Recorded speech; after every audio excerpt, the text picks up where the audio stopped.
বিজয়ী জাতি কোনোদিন মৃত সোলজারদের সংখ্যা কাউন্ট করে নাকি? যুদ্ধের পরে কি হয়? ওরা শহীদ হয়ে গেছে, বীর, দাফন কাফন করে পতাকা নিয়ে আগায় যেতে হয়।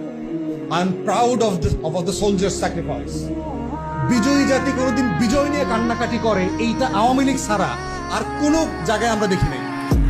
এবং দেখবেন যে 71 নিয়ে খালি আওয়ামী লীগ কান্নাকাটি করে, ভাই ভাই, কারণ ও তো যুদ্ধ করে না, ও তো চোর। ওর মধ্যে হীনমন্যতা কাজ করে। ও কলকাতায় গিয়া সোনাগাছি আর ধর্মতলায় তো খাট কাঁপায়া যুদ্ধ করছে।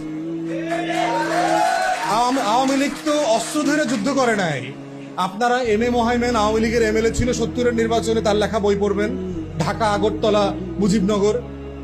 ক্যাটাগরিকলি বলছে জহির রায়হানের মারলো কেন? বেচারা সাংবাদিক ছিল, যুদ্ধটাকে সারা দুনিয়াতে পরিচিত করাইছে। কারণ হলো এই আওয়ামী যে সোনাগাছির মুক্তিযোদ্ধাদের জীবন তিনি তুলে ধরছেন তার ডকুমেন্টারিতে। উনি বলছেন ফাঁস করে দিব।